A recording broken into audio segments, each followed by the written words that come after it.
Nah ini yang kemudian mempengaruhi mentality. Jadi mental menjadi kadang-kadang banyak yang give up.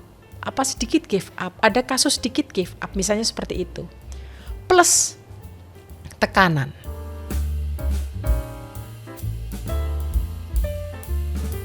Halo kawan UGM. Hai kawan UGM. Selamat datang kembali di UGM Podcast. Di episode kita kali ini, kita akan ngobrolin tentang dunia mahasiswa gitu. Oke, ada apa lagi dengan mahasiswa ini?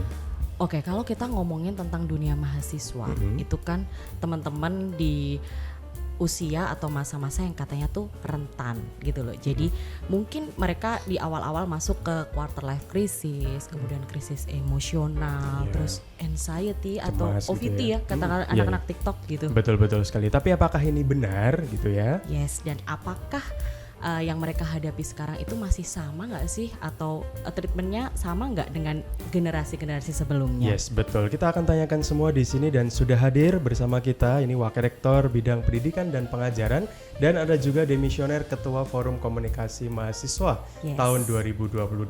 Ada Prof Ening dan juga Kak Bram. Selamat. Ya, apa kabar inilah mungkin tanyanya.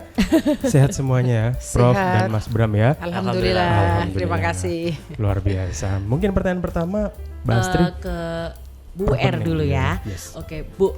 Tadi kan saya udah bilang ya, Mas, apakah ini tuh sama nggak sih dengan generasi sebelumnya? Terutama kan kita sekarang di industri 5.0 ini, kerentanan itu kayak apa dan kayak apa sih yang mengintai atau mungkin yang dialami oleh teman-teman mahasiswa itu sendiri?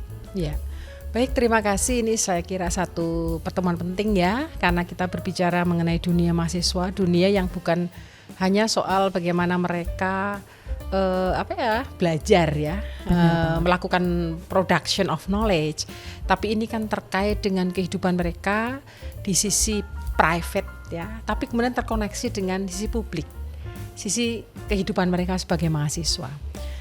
Apakah mereka rentan gitu ya? Dalam konteks apa rentan gitu. Saya kira setiap generasi itu memiliki kerentanannya masing-masing. Generasi sebelumnya kalau teman-teman lihat pada zaman dulu film-film ya, bagaimana yang namanya hunger, poverty itu adalah bagian dari yang membuat orang rentan. Karena orang kelaparan, orang nggak bisa makan aja nggak bisa gitu. Sekolah gitu ya, itu mereka sangat rentan terkait dengan hal tersebut gitu. Tapi sekarang ini banyak sekali mahasiswa yang hidup dalam kecukupan, tetapi ada aspek-aspek juga yang mereka itu rentan. Nah, rentannya ini rentan dalam konteks apa? Kalau saya lihat ini ada 4 hal kerentanan. Pertama adalah kerentanan fisik, karena mereka memiliki gaya hidup yang spesifik ya pada masa kini. Kedua adalah kerentanan mental. Jadi mereka memiliki satu kerentanan terkait dengan bagaimana psikologi ya, aspek-aspek psikologis dalam diri mereka itu ada kerentanan yang itu terkait sebetulnya dengan kerentanan fisik yang mereka miliki di awal tadi. Kemudian yang ketiga adalah kerentanan sosial. Dunia media sosial misalnya masa kini ya, di dalam dunia media sosial itu bullying misalnya. Bullying itu jangan dibayangkan itu hal yang orang ketika dibully oleh temannya lewat virtual terus mereka cuek aja. Itu ternyata tidak bisa. Bullying lewat sosial media itu ternyata membawa dampak secara psikologis juga kepada mereka yang mengalami. Ya ini tentu saja tidak semua ya, karena ada yang mengalami ada yang tidak gitu. Dan yang keempat adalah kerentanan ideologis. Ya ini nanti kalau misalnya, atau saya jelaskan ya satu persatu mungkin ya. Mengapa kerentanan fisik itu terjadi? Zaman dulu, mungkin 30, 40, 20 tahun yang lalu, ketika mahasiswa itu kuliah, mereka harus exercise fisik itu tiap hari. Mereka kos, jalan dari kos. Mereka beli makan ya jalan dulu gitu ya. Mereka melakukan aktivitas-aktivitas yang itu fisik, kadang naik sepeda dari rumah gitu ya. Saya punya teman kolega saya ini dekan Fakultas Ilmu Budaya itu setiap hari itu bersepeda 40 kilo pulang balik dari Minggir gitu ya. Nah, aktivitas fisik ini sebetulnya adalah aktivitas yang membuat kekuatan terhadap mental. Karena dia harus memiliki endurance, ketahanan. Mereka harus memiliki kesabaran. mereka harus memiliki ketangguhan ya, karena apa? Dihadapkan pada aspek fisik yang harus mereka lakukan day to day, dari hari ke hari. Nah, ini yang saat ini tuh menjadi agak berkurang karena apa? Jalan dikit aja Gojek, namanya online ojol ya, beli makan pakai yang food itu gitu ya. Jadi nggak ya, apa namanya, ada aspek-aspek di mana banyak. Jadi ini tidak semua, sekali lagi ya, banyak yang itu menjadi tidak terexercise secara fisikal, sehingga padahal exercise fisik ini sebetulnya exercise dalam kaitannya dengan mental, ketangguhan ya, kekuatan, endurance dan lain sebagainya. Nah, ini yang kemudian mempengaruhi mentality. Jadi mental menjadi kadang-kadang banyak yang give up, sedikit give up, ada kasus sedikit give up misalnya seperti itu. Plus tekanan. Nah, ini saya ingin mengingatkan kepada kita semua ya yang menonton acara ini, tekanan-tekanan itu mohon untuk dikurangi terhadap mahasiswa. Tekanan untuk jadi juara 1. Tekanan untuk IP harus 4, terutama dari pihak keluarga ya. Tekanan harus lebih pinter dari temennya yang lain. Tekanan harus juara ini, harus juara itu. Itu banyak ternyata yang menyebabkan justru mahasiswa menjadi rentan. Karena seringkali saya dipaksa oleh orang tua saya untuk ini, tapi saya tidak bisa mengikuti mereka. Sehingga mereka menjadi depresi, menjadi bipolar dan lain sebagainya gitu ya. Terus juga situasi di mana keluarga itu semakin terfragmentasi.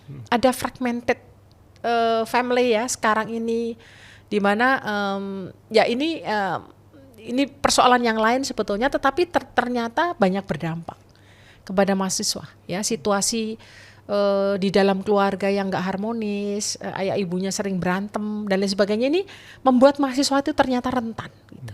Jadi ini sebetulnya pengingat juga ya kepada family untuk mendesain keluarga mereka itu yang penting adalah untuk kepentingan anak-anak ya, bagaimana mereka bisa berdamai dengan semua paksaan-paksaan itu ya. Jangan dipaksa-paksa yang terlalu ekstrim dan lain sebagainya. Nah, ini yang mental ya, terutama juga nanti di dalam konteks pendidikan, saya kira kita akan juga mendesain pendidikan yang lebih ramah, pendidikan friendly, yang jauh dari tekanan verbal, tekanan psikologis. Nah, itu kita akan hilangkan secara terus-menerus ya di dalam konteks keseharian mahasiswa gitu, di dalam pembelajaran terutama seperti itu. Oke, berarti boleh dikatakan sebenarnya bisa nggak Bu, ternyata mahasiswa yang berada di Digital Society 5.0 ini lebih rentan dibandingkan mahasiswa yang dari sebelumnya, yang sebelum 5.0 ini? Dari sisi penggunaan digitalnya iya, karena mereka kan sekarang berapa persen hidup mereka itu di dalam dunia digital gitu ya. Antara yang like dengan yang dislike itu bisa 50-50. Bagaimana seorang itu memiliki misalnya ya konten ya bagi orang lain baik, tapi itu bisa juga dibully oleh yang lain. Bahkan dibully oleh teman-temannya sendiri. Dan dunia digital masa kini kan dunia yang to the point. Orang ngomong tanpa disaring. Kalau zaman yang analog dulu televisi ada sensor, kan ada edit. Nah, sekarang coba yang edit siapa ketika sudah masuk ke YouTube misalnya? Sudah tidak ada lagi edit. Jadi hate speech itu menjadi sangat hoax, hate speech itu kan banyak sekali, dan itu kan mereka nggak bisa mensensor kalau mereka tidak bisa mensensor untuk diri mereka sendiri. Gitu. Benar banget. Berarti dari nyimak Bu Wening dari tadi memaparkan ya Bu itu semua, kok saya jadi merasa bahwa penting banget ya ternyata literasi bermedia sosial. Betul. Untuk dibikin ekosistem gitu loh. Jadi dari generasi sebelumnya sampai sekarang. Apakah begitu Bu? Ya, saya kira begitu ya, untuk melindungi, untuk membuat agar masyarakat kita tidak rentan ya secara psikologis karena pengaruh misalnya sosial media, misalnya seperti itu. Saya kira itu penting kita, jadi begini, kita semua ini kan subjek yang membuat media. Kita jangan cuman menjadi objek yang dibuat oleh media. Nah, banyak sekali orang yang menjadi subjek, tetapi sebetulnya ketika mereka menjadi subjek media, itu mereka mengobjekkan yang lain. Nah, kita harus gerak nih ya, mahasiswa-mahasiswa UGM saya kira yang punya pemikiran-pemikiran yang cerdik cendekia, mereka membuat satu gerakan menjadi subjek, di mana subjek menggunakan media itu mereka gunakan untuk kemanfaatan. Yes, benar banget. Menolak bullying, menolak kekerasan. Untuk Baik, support ya Bu ya. untuk mensupport yang lain. Jadi saya bikin konten. Nah, kalau isinya itu kebencian-kebencian, nah itu kan mentality orang kan itu akan menuju ke arah sana. Nah, kita harus hadir juga di dalam ruang yang saya sebut sebagai arena kontestasi. Ayo kita ikut kontes. Tapi kita dari sisi yang mencoba memberikan aspek-aspek yang bisa kontributif bagi masyarakat. Saya seperti itu. Bener Keren, banget. Keren, ini Bener luar banget. biasa ini. Kita harus hadir juga di Yes, situ, Dit. betul Bener. sekali. Ini terima kasih sekali Prof Hening. Saya ingin ngobrol sama mahasiswa, boleh nggak Mbak Asri? Mbak Asri, ini ada Kak Bram. Kak Bram, boleh di-sharing nggak sih? Mungkin kan Kak Bram di tahun 2022 jadi ketua Forkom ya. Apa sih yang terjadi di teman-teman mahasiswa saat Mas Bram jadi ketua Forkom?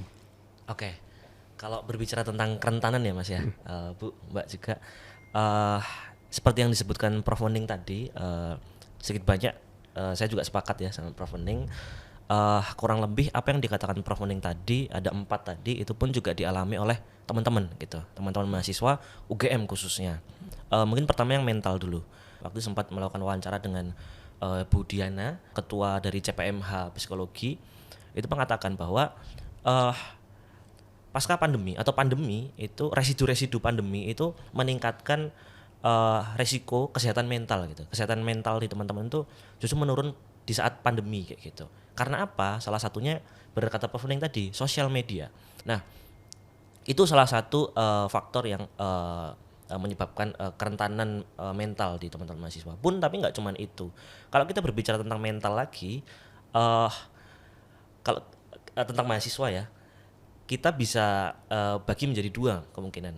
Teman-teman kita yang mengalami kerentanan mental itu mungkin telah mengalaminya sebelum masuk ke universitas, ataupun justru malah setelah masuk ke universitas seperti itu.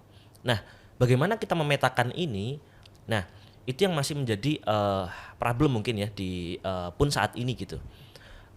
Karena memang salah satu yang sedang diupayakan oleh UGM sendiri dan yang masih dikawal terus oleh teman-teman mahasiswa sampai saat ini adalah bagaimana kita bisa nge-track itu, bisa ada tracking di teman-teman mahasiswa, level berapa nih kerentanannya, siapa aja yang rentan seperti itu. Nah, itu baru ngomong tentang mental. Sebenarnya masih banyak lagi problem-problemnya. Yang kedua, kalau kita berbicara tentang fisik ya, fisik di sini memang benar kata Prof Hening. Bahkan fisik ini sangat mempengaruhi mental nggih Prof Hening. Banyak riset menyebutkan bahwa orang yang lebih rajin olahraga itu memiliki kesehatan mental yang lebih baik kualitasnya. Nah, maka dari itu memang perlu ada dorongan teman-teman mahasiswa yang mungkin secara sistem udah tertuntut nggih untuk ayo cepat lulus, ayo dari pagi kuliah, sore praktikum, malamnya mungkin ada organisasi sehingga nggak sempat untuk exercise seperti itu. Mungkin di sini perlu ada edukasi seperti itu terkait tadi sosial. Ya? Sosial. Nah, sosial di sini cukup banyak ya skopnya, Prof Hening. Tadi mungkin Prof Hening mengaitkan dengan sosial di digital gitu, media sosial. Pun juga seperti generasi sebelumnya yang punya kerentanan di bidang finansial, pun sekarang juga teman-teman mahasiswa masih ada. Walaupun mungkin nggak sebanyak zamannya Prof Hening mungkin ya. Saya juga kurang tahu, cuman masih ada yang mengalami kerentanan finansial itu, terutama di kelas ekonomi menengah seperti itu. Nah, sosial ya, masih di lingkup sosial. Selain kerentanan finansial tadi yang dihadapi oleh teman-teman mahasiswa, baik secara sistemik maupun secara bergaya kehidupan yang butuh literasi keuangan tadi. Yang kedua, kita bisa berbicara tentang kekerasan seksual, pelecehan dan kekerasan seksual.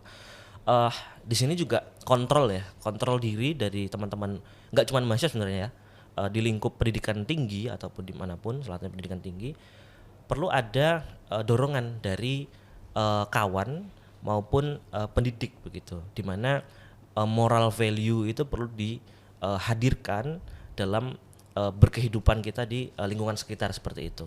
Nah, ini yang masih perlu ditingkatkan lagi ya. Sebenarnya ini berhubungan semuanya sebenarnya ya, terkait mental, kemudian sosial, kemudian terkait nanti ada ideologi, di mana kalau kita berbicara tentang ideologi,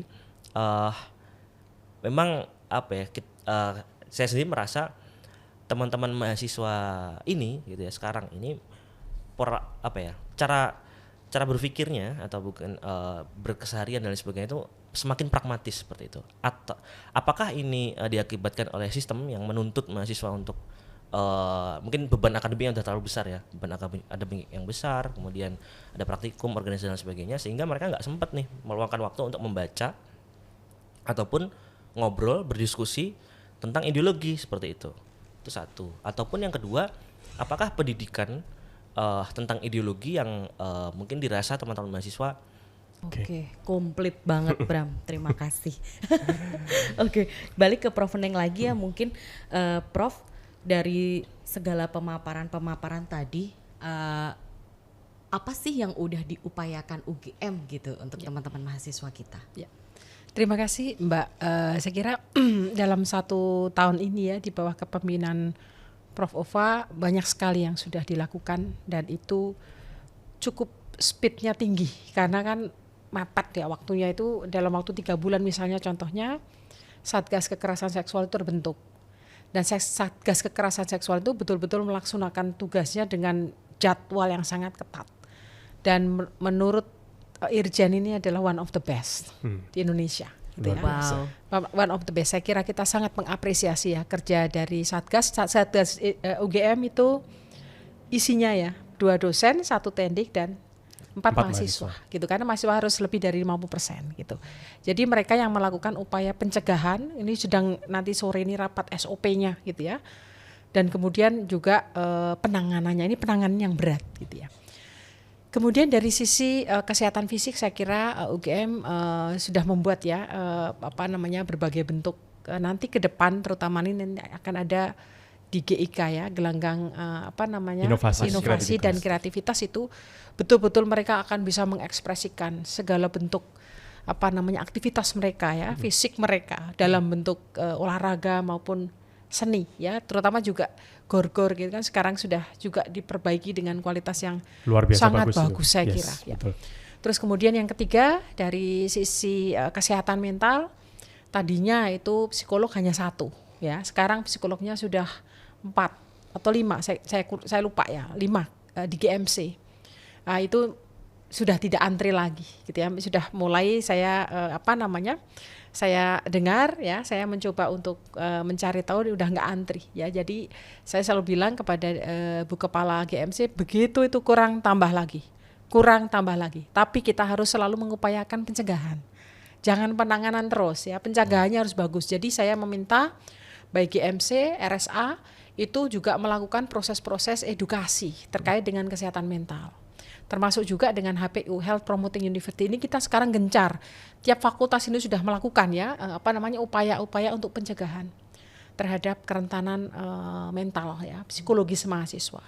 Kemudian yang ideologi itu saya kira nanti Pusat Studi Pancasila ini bagus banget. Ini saya kira ya UGM itu yang masih sangat menjaga ya soal bagaimana Pancasila itu menjadi bagian dari diri kita dari identitas UGM. Nah ini sekaligus promosi UGM sudah melaunching MOOC terkait dengan 4 kesehatan ini. Literasi ketahanan fisik dan gaya hidup, fisik, kemudian ada literasi kesehatan mental, literasi kesehatan sosial dan gender, dan yang keempat adalah literasi kesehatan ideologis yang itu dibuat oleh Pusat Studi Pancasila. Yang pertama oleh kedokteran, yang fisik, yang mental itu oleh Fakultas Psikologi, yang sosial ini Fakultas Hukum, yang keempat ini oleh Pusat Studi Pancasila dan teman-teman filsafat gitu ya. Nah ini bisa diakses nanti bisa tanya Pika linknya karena ini bentuknya MOOC dan bisa diakses. Ini yang sekarang yang mengakses sekitar 1.800 mahasiswa sudah akan ikut dan itu banyak sekali mahasiswa yang ikut ISMA itu semuanya ikut program ini ini bagian dari tadi itu mengupayakan agar orang memiliki awareness, saya kira ya, betul dari sekali. diri kita sendiri. Iya, setuju banget sih. Semoga Bram di sini kan juga ada nanti bantu ya sounding ke teman-teman mahasiswa. Betul Semoga sekali. setiap individu itu mau berperan untuk peduli sama orang lain Yes, juga. betul sekali. Kalau dari Bram sendiri mungkin ada rekomendasi Bram untuk universitas? Sebenarnya langkah dari universitas sendiri saya kira cukup bagus ya, karena mencoba menyelesaikan permasalahan dari akar tadi nggih, preventif seperti itu. Bahkan dari teman-teman mahasiswa juga sepakat sebenarnya permasalahan utama terkait keempat hal ini itu ada di awareness-nya dulu seperti itu. Kita sebenarnya tidak butuh sistem yang canggih-canggih saat awareness itu telah tersebar ke teman-teman semuanya gitu. Nah, cuman beberapa yang sedang teman-teman kawal juga selalu kita kawal dan rekomendasikan ke pihak universitas. Yang pertama mungkin terkait mental nih. Terkait mental itu ini data di tahun 2020 dari mungkin bisa berubah juga. Di tahun 2020 itu ada 18 fakultas dan 1 sekolah yang dilakukan riset oleh teman-teman LM Psikologi. Dari 18 fakultas dan 1 sekolah yang kita riset, baru 8 fakultas yang menyediakan layanan psikologi seperti itu. Dan rekomendasi dari teman-teman adalah bagaimana di fakultas itu ada pemerataan gitu, ada pemerataan pelayanan psikologi di tiap-tiap fakultas dan pemerataan kualitas peer-peer counselor yang ada seperti itu. Dan saat kita berwawancara juga, salah satu permasalahan yang ada itu adalah di funding untuk penyediaan psikolog juga. Waktu itu kita sempat merekomendasikan di beberapa audiensi adanya kelas seperti itu, kelas kesehatan mental, mungkin kelas yang bersifat umum tapi wajib untuk seluruh teman-teman mahasiswa. Jadi nggak cuma di PPSMB aja dikenalkan karena sangat sebentar sekali satu sesi itu, kemudian diperkuat lagi di kelas-kelas. Itu yang pertama. Kemudian yang kedua, bisa ada semacam screening dan SOP yang jelas dari mungkin nanti krisis center yang akan segera rilis. Yang berikutnya tentang pengesahan peraturan rektor dan sebagainya. Kemudian krisis center sekiranya kemarin telah disampaikan juga dan sudah sedang diproses katanya nggih Bu, tentang krisis center ini. Semoga bisa segera di rilis dan semoga nanti bisa ada kerjasama dengan teman-teman mahasiswa. Kemudian terkait mental lagi, bisa dilakukan mungkin pelatihan atau edukasi ke teman-teman tendik maupun dosen bagaimana cara menangani mahasiswa-mahasiswa yang mungkin terkena kesehatan mental seperti itu. Jika kita bicara tentang fisik, mungkin saya ke ini dulu ke disabilitas dulu. Kemarin juga di audiensi kita sempat menyampaikan mengenai ULD Ibu. ULD, unit layanan disabilitas, yang dimana terintegrasi di situ layanan-layanan termasuk sarana prasarana standar-standar yang perlu dipenuhi oleh universitas dalam menunjang pendidikan teman-teman disabilitas seperti itu. Nah, mungkin dengan adanya ULD itu sebenarnya telah menyelesaikan permasalahan itu. Jadi mungkin kalau ngobrol tentang kerentanan Ya. itu adalah perjalanan panjang dan butuh partisipasi oleh semua orang. Jadi mungkin apa yang disampaikan Bram itu bisa jadi masukan untuk universitas, tapi juga kita butuh support dari teman-teman untuk saling menciptakan ekosistem yang sehat ini. Bukan begitu Bu? betul. Ya. Dengan senang hati teman-teman selalu. Saya bisa menambahkan Mbak? Boleh Ya, sekali Prof. jadi ini menambahkan tadi yang disampaikan Bram ya, bahwa unit layanan disabilitas ini sebentar lagi akan di launching ya. Saya sudah mungkin Bram datang nggak ya pas acara kita di UC bulan lalu ya, sebelum Lebaran kita ada acara dengan Pak teman-teman disabilitas dan juga semua direktorat. Jadi kita ingin semua direktorat aware bahwa ada teman-teman difabel di universitas. Dan unit layanan disabilitas ini bersama dengan HPU, bersama dengan crisis center, termasuk untuk kesehatan mental dan juga kekerasan seksual nanti akan sudah disediakan gedungnya. Itu di Bulak Sumur C18 dan 19 di sana. Gitu. Jadi nanti jadi satu area di mana koordinatornya nanti Bu Wuri, salah seorang dosen kita dan juga teman-teman difabel di sana. Kita sudah mengidentifikasi ya apa saja yang mereka butuhkan. yang jangka pendek, jangka menengah, dan jangka atas. Tapi pertama ini adalah kita melaunching nanti unit layanan disabilitasnya, sehingga mereka memiliki ruang untuk nanti ketika memberi masukan dan lain sebagainya itu ada ruangnya ya. Selama ini kan banyak yang tidak terdengar ya, karena mau kemana mereka. Kemudian yang kedua, crisis center ini sebetulnya sudah terbentuk ya, sudah di launching ketika KKN bulan Juli waktu itu. Saya masih baru menjadi wakil rektor, baru aja gitu. Tapi ini sekarang proses selanjutnya adalah kita mau itu bentuk yang pakai itu loh, chat box atau apa ya, kalau orang nelpon terus kemudian akan menuju kemana dan lain sebagainya. Jadi mereka akan mudah nanti misalnya kalau ke rumah sakit itu loh, saya kemana gitu. Saya ada kasus ini, saya ada persoalan ini saya kemana. Nah ini hotline, bentuknya hotline. Jadi nanti semua ini nanti saya betul-betul minta bantuan teman-teman BEM, teman-teman Forkom untuk menginformasikan bahwa ada crisis center. Oke, siap. Terima kasih sekali ini Prof Ening dan juga Mas Bram, luar biasa sekali. Tentunya dari universitas sudah banyak sekali menampung aspirasi dari teman-teman mahasiswa ya, dan sudah banyak yang diimplementasikan, dan tentunya ini butuh sekali lagi support dari teman-teman mahasiswa, baik itu yang mungkin ikut BEM atau Forkom, ya semua mahasiswa lah. Harapannya bisa mensupport apa yang sudah dilakukan oleh universitas. Begitu Mbak Astri? Yes, benar sekali. Dan kalau misalnya nanti podcast ini sudah tayang dan kalian semua yang mendengarkan merasa bahwa ini penting nih untuk semua orang tahu supaya dapat impact yang bagus dari podcast ini, jangan lupa kalian share di berbagai macam platform media sosial kalian. Betul sekali. Dan kalau misalnya teman-teman penasaran dengan edisi podcast-podcast sebelumnya, silahkan mampir ke akun YouTube Universitas Gadjah Mada dan langsung klik mana podcast yang kalian suka ya. Dan sampai berjumpa di podcast edisi berikutnya. Selamat siang, sampai jumpa. Bye.